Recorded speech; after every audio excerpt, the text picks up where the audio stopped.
성도 여러분 안녕하십니까? 4월 24일 금요일 새벽기도 말씀 영상입니다. 말씀 붙들고 오늘 하루를 또 주님과 함께 동행하게 되시는 저 여러분 되시기를 예수 그리스도 이름으로 축원합니다. 오늘 우리에게 주시는 하나님의 말씀은 에스겔 40장 1절부터 4절까지의 말씀입니다. 구약 1214쪽에 있고요. 에스겔 40장 1절부터 4절까지의 말씀을 제가 봉독하도록 하겠습니다. 우리가 사로잡힌 지 25째 해 성이 함락된 후 14째 해 첫째 달 10째 날에 곧 그날에 여호와의 권능이 내게 임하여 나를 데리고 이스라엘 땅으로 가시되 하나님이 이상 중에 나를 데리고 이스라엘 땅에 이르러 나를 매우 높은 산 위에 내려놓으시는데 거기에서 나무로 향하여 성읍 형상 같은 것이 있더라. 나를 데리시고 거기에 이르시니 모양이 놋같이 빛난 사람 하나가 손에 삼줄과 측량하는 장대를 가지고 문에 서 있더니 그 사람이 내게 이르되 인자야 내가 내게 보이는 그것을 눈으로 보고 귀로 들으며 내 마음으로 생각할지어다. 내가 이것을 내게 보이려고 이리로 데리고 왔나니 너는 본 것을 다 이스라엘 족속에게 전할지어다 하더라. 아멘. 네, 오늘도 이 말씀을 통해서 저 여러분에게 우리를 새롭게 하시는 하나님의 은혜가 있기를 간절히 바랍니다. 네, 오늘 금요일 매일 성경 말씀 묵상 본문을 보시고 조금 당황스럽지 않으셨나요? 네, 저도 이렇게 처음에 보고 적지 않이 당황이 되더라고요. 본문이 무려 40장부터 42장까지에 걸친 본문이 오늘 본문입니다. 이게 너무 길기 때문에 이제 매일 성경에서는 중간중간 부분을 중약 또 후약 이렇게 처리하면서까지 이렇게 실어 놓았는데요.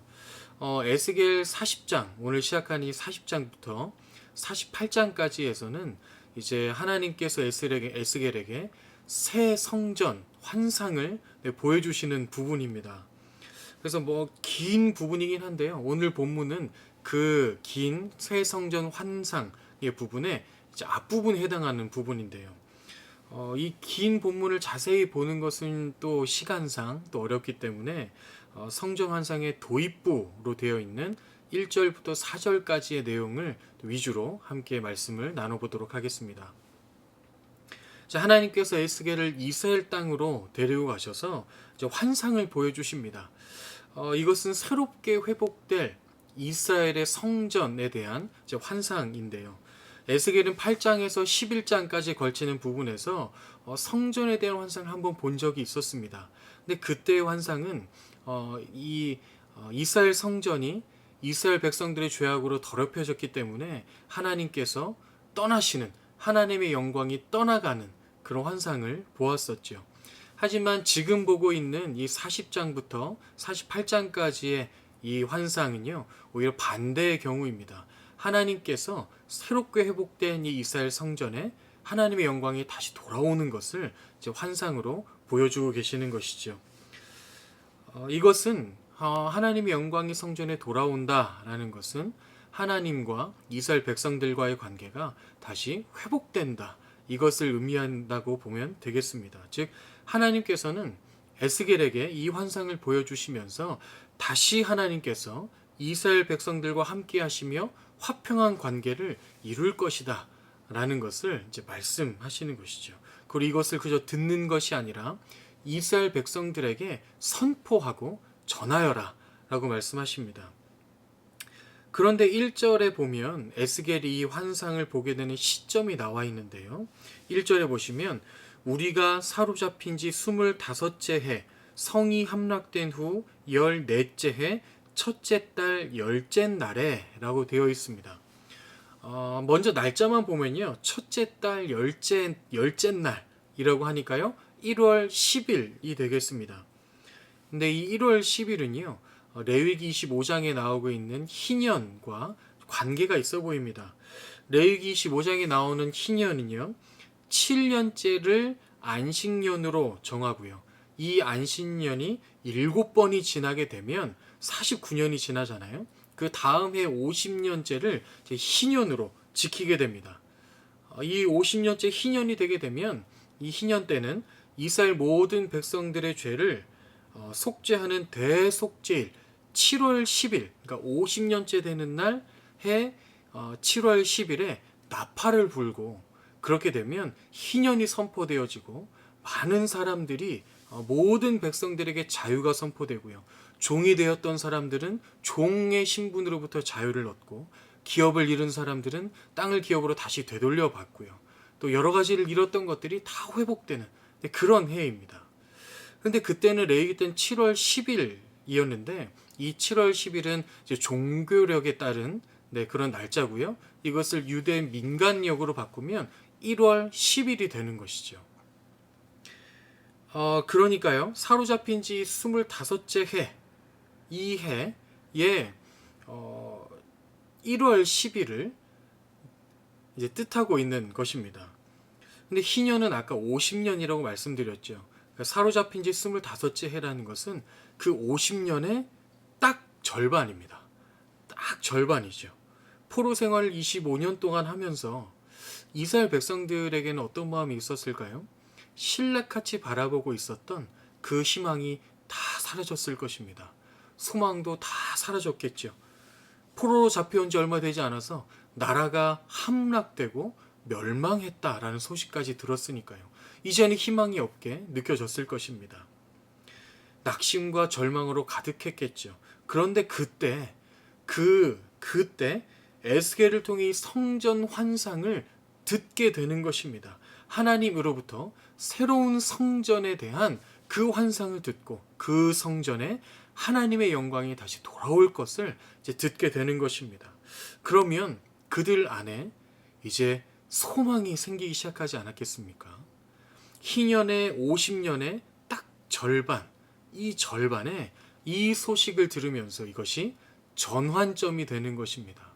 절망의 마음과 낙심의 마음이 희망과 소망의 마음으로 돌아가는 시점이 되는 것이죠.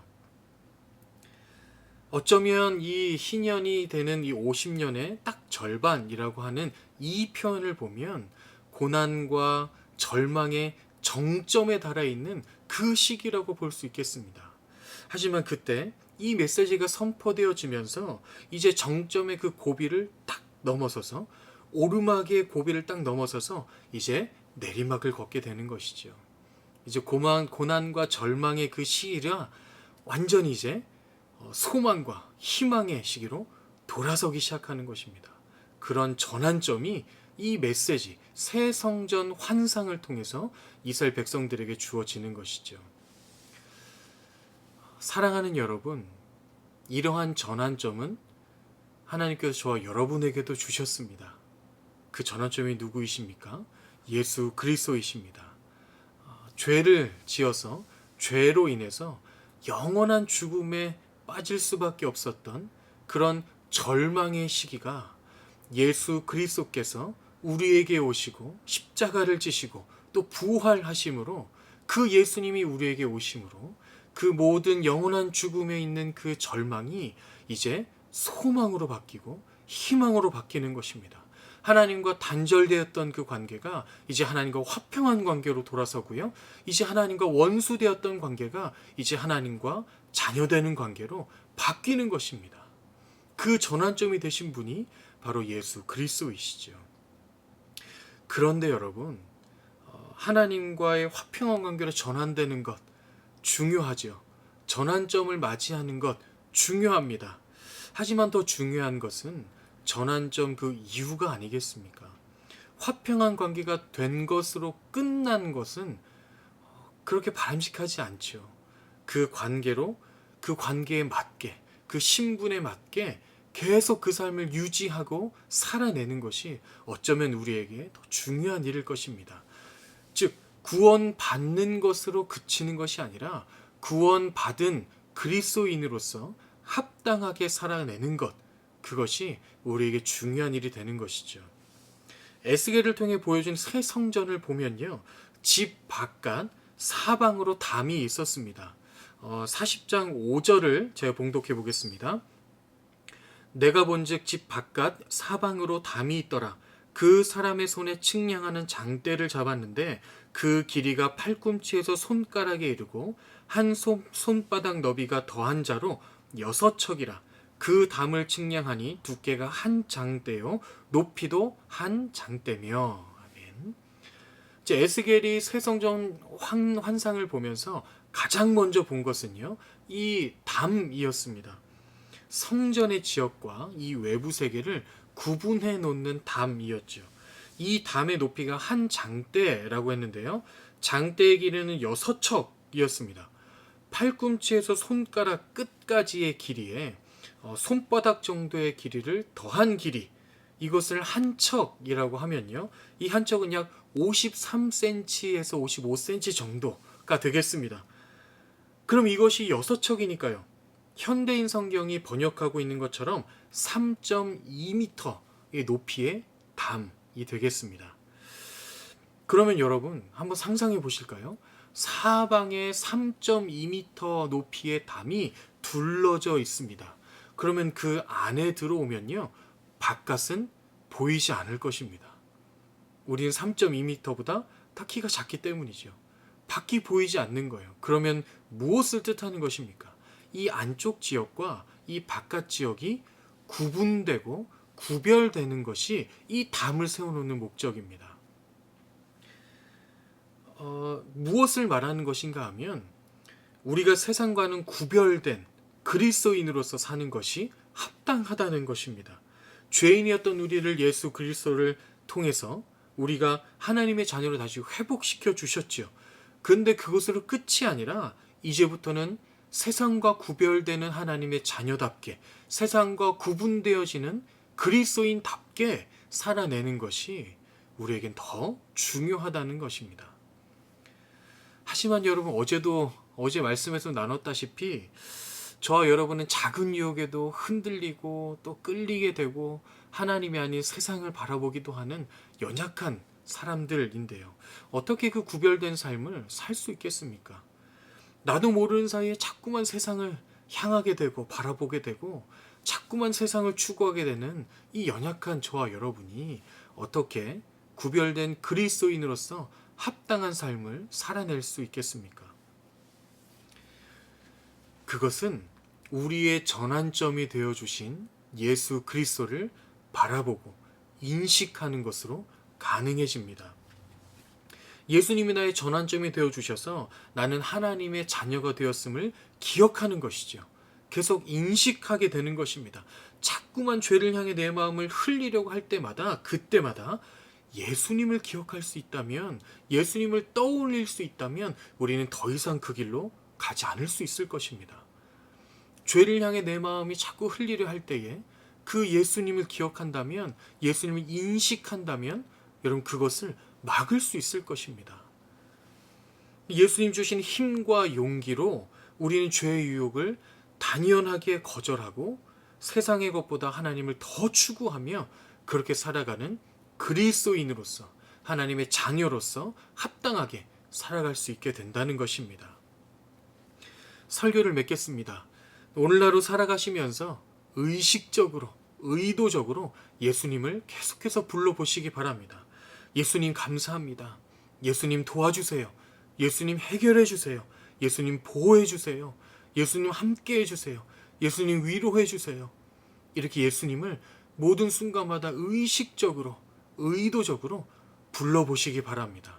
그러면 우리가 어제 살았던 삶보다 조금 다른 삶을 살게 될 것입니다. 분명히 그렇게 될 것입니다. 그래서 오늘 하루 하나님을 기억하시고 인식하시고 부르며 살아서 세상과는 구별되는 그리스도인으로서 합당하게 그렇게 살아낼 수 있는 저와 여러분의 삶이 되었으면 참 좋겠습니다. 그래서 그렇게 살아서 하나님 주시는 모든 복과 은혜를 마음껏 누리며 그리스도인으로서, 하나님의 자녀로서, 사랑받는 하나님의 자녀로서 오늘 하루 잘 살아내시기를 예수 그리스도 이름으로 축원합니다. 아멘. 함께 기도하겠습니다. 하나님, 예수님을 우리에게 보내주셔서 우리를 다시 거룩한 하나님의 자녀로, 다시 하나님과 화평한 관계로 우리를 전환시켜 주시니 감사합니다. 예수님이 우리 안에 계시면 이제까지 있었던 우리의 아픔과 고통과 고난과 좌절과 실망과 낙담이 예수님으로 인해 전환되어서 소망과 희망이 될 것을 주님 믿음으로 바라봅니다. 또한 우리가 자꾸만 죄의 길로 빠지려고 할 때에 우리의 전환점이 되어주신 예수님을 기억할 수 있도록, 그 예수님을 부를 수 있도록 주님 도와주셔서 그때마다 죄를 거절하고 거부하고 그리스도인으로서 합당한 삶으로 계속 살아내고 걸어갈 수 있는 우리 모든 성도들 될 수 있도록 주님 함께하여 주옵소서. 우리의 모든 성도들의 삶을 주님의 손에 의탁드리며 오늘 하루 주님께서 동행하여 주실 것을 믿으며 예수님의 이름으로 기도합니다. 아멘. 네, 오늘 하루 예수님을 때마다 시마다 의식적으로 의도적으로 부르시면서 그리스도인으로 하나님의 자녀로 행복하게 살아가는 오늘 하루 되시기를 간절히 바랍니다.